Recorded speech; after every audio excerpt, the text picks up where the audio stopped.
Hi friends, நாம் இன்றைக்கி பார்க்குறது ஒரு ஷர்ட்டு எப்படி ஸ்டிச்சிங் செய்யலாம் அப்படின்னு இந்த வீடியோவில் பார்த்து தெரிஞ்சுக்கலாம். இந்த ஷர்ட்டு எப்படி கட்டிங் செய்யலாம் அப்படின்னு இதுக்கு முன்னாடி வந்த வீடியோவில் நீங்கள் பார்த்து தெரிஞ்சிருக்கலாம். கட்டிங் செஞ்சுருக்கிற ஷர்ட்டு பட்டி பீஸுக்கும் காலருக்கும் அயன் பண்ணி எடுத்து வச்சுருக்கு. ஷர்ட் பீஸோ பேண்ட்டு பீஸோ எதுவாக இருந்ததுனாலும் கட்டிங் செஞ்சோம்னா இந்த மாதிரி மடித்து வச்சிடணும். பிசுறு மட்டும் வெளியே வரக்கூடாது. பிசுறு வெளியே வந்ததுன்னா தைக்கிறதுக்கு நீட்டாக வராது. ஸ்லீவுக்கும் மடித்து அயன் பண்ணியிருக்கு. இந்த மாதிரி மடித்து அயன் பண்ணி எடுத்து வச்சிட்டோம்னா தைக்கும்போது நீட்டாக நேர் தைச்சிக்கலாம். சுருக்கமெல்லாம் எதுவும் வராது.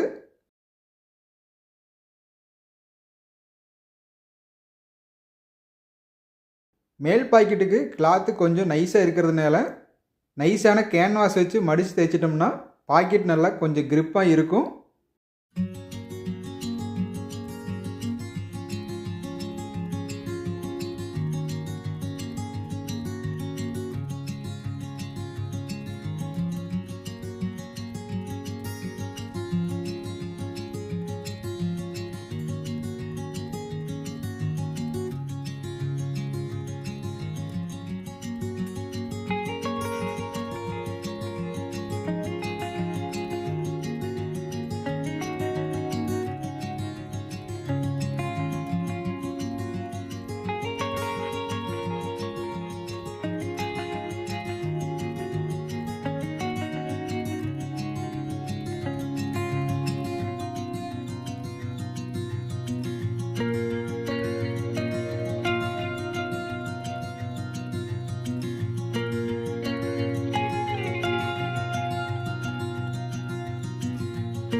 மேல் பாக்கெட்டுக்கு 5 இன்ச்சு அகலம் வச்சுருக்கு. எப்போவுமே மேல் சைடு 5 இன்ச்சு வச்சுட்டு கீழ் சைடு ஒரு 1/4 இன்ச்சு கம்மியாக வச்சிட்டோம்னா பாக்கெட்டோட ஷேப்பு பார்க்குறக்கு கொஞ்சம் நீட்டாக இருக்கும். மேல் சைடு 5 இன்ச்சு வச்சுருக்கிறேன், கீழ் சைடு 4.75 இன்ச்சு வச்சு மார்க் செஞ்சுருக்கு. இந்த மாதிரி கிராஸாக மடித்து பெரிய தையல் வச்சு தையலை அடித்த பின்னாடி பாக்கெட்டெல்லாம் வச்சுட்டு இந்த தையலை பிரிச்சுக்கலாம். இந்த மாதிரி வைக்கும்போது பாக்கெட் வைக்கிறது ரொம்ப சுலபமாகவே இருக்கும்.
ஷோல்டர் ஜாயின் பண்ணும்போது கீழே இருக்கிற ஷோல்டரை கரெக்டாக வச்சுட்டு 2 சைடும் அளவு சரியாக இருக்கான்னு வச்சு பார்த்துக்கலாம்.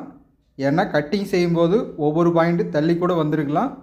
இப்போ வச்சு தைக்கும்போது அதிகமாக இருந்ததுன்னா 2 சைடும் ஒவ்வொரு பாயிண்ட்டு தள்ளி வச்சு தைச்சிட்டு அதிகமாக இருக்கிறத தைச்ச பின்னாடி கட் பண்ணி எடுத்துக்கலாம்.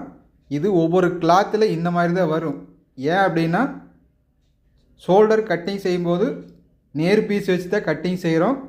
இதில் ஜாயின் பண்ணும்போது அதாவது குறுக்கால வரும். அந்த மாதிரி வரையில் நெட்டு பீஸாக இருக்கிற மேல் ஷோல்டரு கொஞ்சம் இழுத்து கொடுத்த மாதிரி தான் ஒவ்வொரு துணியில் வரும். இது நீங்கள் தைக்கும்போது தெரிஞ்சுக்கலாம் ஒவ்வொரு கிளாத்தை பற்றியும். இப்போ இந்த ஷோல்டரில் ஒரு 1/4 இன்ச்சு அதிகமாக இருக்குது. அதை இந்த மாதிரி கிராஸாக கட் பண்ணிவிட்டு ஷோல்டர் கட்டிங் செய்யும்போதே ஒரு 1/4 இன்ச்சு கீழே இருக்கிற ஷோல்டர் அதிகமாக வச்சுருந்தோம்.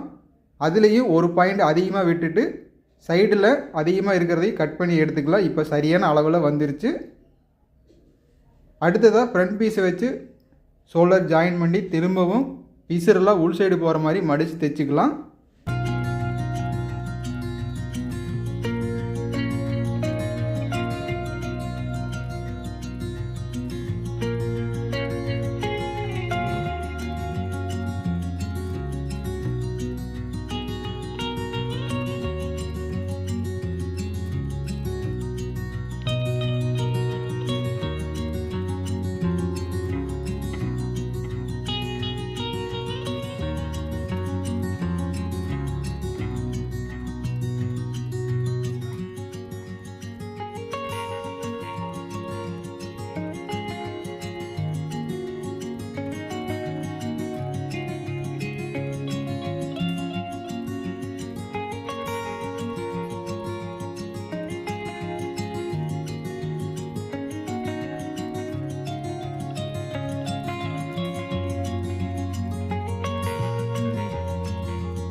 ஷர்ட்டு கட்டிங் செய்யும்போதே நான் சொல்லியிருந்தேன், இந்த ஸ்லீவுக்கு ஷோல்டரில் ஜாயின் பண்ணிவிட்டு பத்தாத அளவுக்கு மட்டும் ஃப்ரண்ட்டுக்கும் பேக்குக்கும் ஆம்கோல் சுற்றளவு இந்த ஸ்லீவுக்கு என்ன தேவையோ அதையே கட்டிங் செஞ்சு எடுத்துட்டோம்னா தைக்கும்போது எல்லாமே கரெக்டாக வரும்.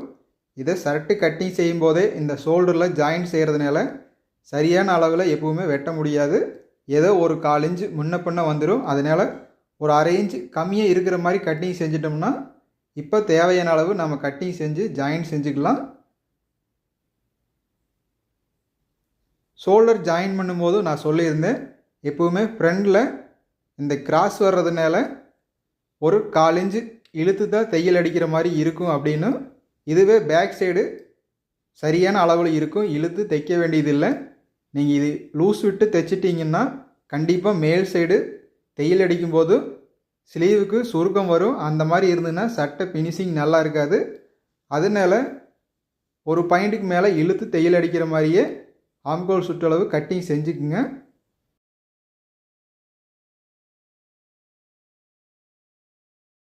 ஃப்ரண்ட் பீஸ் மட்டும்தான் ஒரு 1/4 இன்ச்சு நான் இழுத்து தையல் அடிச்சிருந்தேன். பேக் பீஸுக்கு இழுத்து தையல் அடிக்காமல் அப்படியே வச்சு தையல் அடிக்கும்போது இது சரியாக இருக்குது.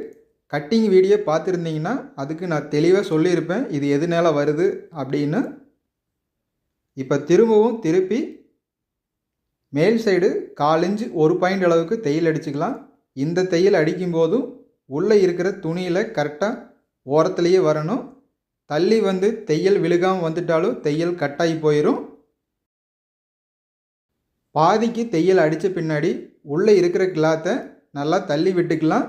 இது தள்ளி விடாமல் தையல் அடிச்சுட்டே வந்தோம்னா ஏதோ ஒரு இடத்துல தையல் விழுகாமல் அந்த சைடு மடிஞ்சும் போயிடும். அதனால் இது கொஞ்சம் பொறுமையாக தான் தைக்கணும். ஃப்ரண்ட் சைடு மட்டும் சட்டையில் இருக்கிற கிளாத்தை நல்லா இழுத்து தையல் அடித்ததுனால தான் இந்த மேலே தையல் அடிக்கும்போதும் சுருக்கம் இல்லாமல் ஃபினிஷிங் நீட்டாக இருக்குது. இதில் லூஸ் விட்டு தையல் அடிச்சிருந்தீங்கன்னா கண்டிப்பாக சுருக்கம் வரும். அந்த மாதிரி இருந்ததுன்னா சட்டையை பார்க்குறக்கு நீட்டாக இருக்காது.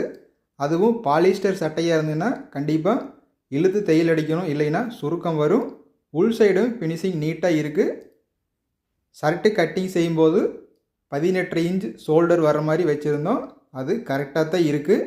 இது எல்லாமே நம்ம தையல் அடிக்கிறது ஒவ்வொரு பாயிண்ட்டு தள்ளி வச்சு தையல் அடிச்சிட்டா கூட ஒரு 1/4 இன்ச்சு அதிகமாக வந்துடும். ஷர்ட்டில் எப்பவுமே ஷோல்டர் மட்டும் நம்ம உடம்புக்கு தகுந்த அளவு இருக்கணும். அதிகமாக வந்துட்டால் பார்க்குறக்கு நீட்டாக இருக்காது, ஃபிட்டிங்கும் கரெக்டாக இருக்காது. அடுத்ததாக சைடு ஓப்பன் வைக்கணும். அதுக்கு பேக் சைடு பீஸில் 4 இன்ச்சு லென்த்து வச்சு ஒரு 1/4 இன்ச்சுக்கு மேலே கட் பண்ணி விட்டுக்கலாம். இதையே உள் சைடு மடித்து தைச்சிட்டு ஃப்ரண்ட் பீஸ் வச்சு மடித்து தைக்கும் போதும் இது அப்படியே ஜாயிண்ட் ஆகிற மாதிரி தைச்சிட்டு வந்துக்கலாம்.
கீழ் சைடு பீஸு மடித்து தைக்கும்போது கட்டிங் செய்யும்போது ஃப்ரண்டில் கொஞ்சம் கிராஸாக வெட்டியிருந்தோம் 1/2 இன்ச்சுக்கு. இந்த மாதிரி கிராஸாக வெட்டும்போது ரெண்டாவதாக மடித்து தைக்கல கீழே இருக்கிற கிளாத்தை ஒரு விரலில் கொஞ்சம் இழுத்து பிடிச்சி தான் தையல் அடிக்கணும். நேரு மடித்து தைச்சோம்னா பீஸ் கிராஸாக இருக்கிறதுனால கடைசியில் முடியும் போது ஒரு 1/4 இன்ச்சு மேலே இருக்கிற கிளாத்து அதிகமாக வந்துடும். அதனால் மேலே இருக்கிற கிளாத்தை லூஸாக விட்டு கீழே இருக்கிற கிளாத்தை கொஞ்சம் இழுத்து பிடிச்சி தைச்சோம்னா தான் 2 கிளாத்தும் ஒரே மாதிரி வரும். இது நான் கொஞ்சம் இழுத்து பிடிச்சி மேலே இருக்கிற கிளாத்து லூஸ் விட்டு அடித்ததுனால தான் சரியான அளவு வந்திருக்கு. காலரை நேர் எடுத்து வச்சுக்கலாம். சட்டை இந்த மாதிரி 2ஆக மடித்து சென்டர்லேருந்து வச்சு பார்த்துக்கலாம் அளவு சரியாக இருக்கான்னு. ஒரு 1/4 இன்ச்சு கம்மியாக தான் இருக்குது. நான் ஷர்ட்டு கட்டிங் செய்யும்போதே சொல்லியிருந்தேன் 15.5 இன்ச் காலருக்கு 2.5 இன்ச்சு ஒரு பாயிண்ட் வச்சு கட்டிங் செஞ்சோம்னா இந்த மாதிரி ஒரு 1/4 இன்ச்சு கம்மியாக இருக்கிற மாதிரி இருக்கும். அதையே நம்மளுக்கு தேவையான அளவு கீழே இறக்கி ஒரு 1/4 இன்ச்சு கட் பண்ணிக்கலாம். இந்த பிசுறும் வராத அளவுக்கு கட் பண்ணி எடுத்துட்டோம்னா ஜாயிண்ட் செய்யும்போது நீட்டாக வந்துடும். இப்போ வச்சு பார்த்துக்கலாம். இது சரியான அளவில் இருக்குது. இந்த அளவு சரியாக வர்றதும் ஒவ்வொரு கிளாத்தை பொறுத்து இருக்குது. நல்லா காட்டன் துணியாக இருந்ததுன்னா இழுத்து கொடுக்குற மாதிரி இருந்ததுன்னா இந்த 2.5 இன்ச்சு ஒரு பாயிண்ட் வைக்கிறது ஒவ்வொரு சட்டைக்கு சரியாக வந்துடும். இதுவே கொஞ்சம் இழுத்து கொடுக்காத நல்ல கெட்டியான துணியாக இருந்ததுன்னா இன்னும் ஒரு 1/4 இன்ச்சு அதிகமாக கட்டிங் செய்கிற மாதிரி இருக்கும். அது ஒவ்வொரு துணியை பொறுத்து தான் அந்த அளவு வர்றது. அதனால் எப்போவுமே ஒரு 1/4 இன்ச்சு கம்மியாக வர மாதிரியே கட்டிங் செஞ்சுக்கலாம். இதுவே 16 இன்ச்சு காலராக இருந்ததுன்னா 2.25 இன்ச்சு வைக்கலாம். 17 இன்ச்சு காலராக இருந்ததுன்னா 3 இன்ச்சு பாக்ஸ் போட்டு கட்டிங் செஞ்சுக்கலாம். காலர் ஜாயின் பண்ணும்போது சட்டையில் ஒரு 1/4 இன்ச்சு அதிகமாக வந்துட்டு அதை நாம் லூஸ் விட்டு அடிச்சிட்டோம்னா மேல் சைடு திருப்பி தையல் அடிக்கும்போது கண்டிப்பாக உள் சைடு சுருக்கம் வரும். அந்த மாதிரி இருந்ததுன்னா காலர் அயன் பண்ணி மடிக்கும்போது ஒவ்வொரு பக்கமாக தூக்குன மாதிரி தான் இருக்கும். அதனால் அளவு எப்போவுமே சரியான அளவில் தான் இருக்கணும். இந்த ஷர்ட் கட்டிங் வீடியோ பார்க்காதவங்க இந்த வீடியோ முடிஞ்சதையும் லாஸ்ட்டில் ஸ்க்ரீனில் வரும். நீங்கள் அதை டச் பண்ணி பார்த்தும் தெரிஞ்சுக்கலாம் ஒரு ஷர்ட் எப்படி கட்டிங் செய்யலாம் அப்படிங்கிறதும் நான் தெளிவாக சொல்லியிருக்கிறேன்.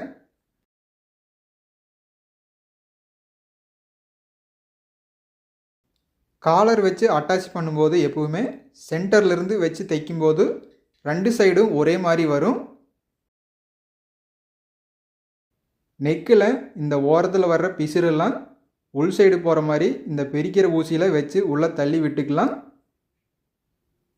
நெக்கில் எந்த அளவுக்கு தையல் ஃபினிஷிங்காக வருதோ அதுதான் சட்டையை நம்மளுக்கு அழகாக காமிக்கும். அதனால் சட்டையில் காலரில் தையல் அடிக்கும்போது எப்போவுமே சரியான அளவில் தையல் அடிச்சுக்கணும். தையல் அடிக்கிறதும் ரொம்ப பெரிய தையலும் வச்சு அடிக்கக்கூடாது. 2 பாயிண்ட்டுக்கு உள்ளே இருக்கிற மாதிரி தான் தையல் வச்சுக்கணும். எந்த அளவுக்கு சின்ன தையலாக இருக்கோ தையல் மேல் சைடு பார்க்குறக்கு ஃபினிஷிங் நீட்டாக இருக்கிற மாதிரி வச்சுக்கணும். தையல் கோர்த்து வர்ற மாதிரியும் வச்சுக்கூடாது. நீங்கள் கிளாத்தில் பார்க்கும்போதே தெரியும் எந்த அளவுக்கு மேட்ச் நூல் போட்டிருக்கு, இந்த தையல்லாம் எந்த அளவுக்கு இருக்குது. இதுதான் நம்மளுக்கு சட்டையை அழகாக காமிக்குது. சட்டையில் வேறு எதுவுமே இல்லை. இந்த சென்டர் பாயிண்ட்டும் கரெக்டாக 2 சைடு ஒரே மாதிரி வரணும். இது கரெக்டாக வர்றதுக்கு நீங்கள் மார்க் செஞ்சு கூட அடிச்சுக்கலாம். ஷர்ட்டு தைச்சது ஃபினிஷிங் நீட்டாகவே வந்திருக்கு. இதுக்கு காஜா அடித்து பட்டன் வச்சதுன்னா ஷர்ட்டு ஃபினிஷிங் ஆயிரும். அடுத்த வீடியோவில் சந்திக்கலாங்க ஃப்ரெண்ட்ஸ்.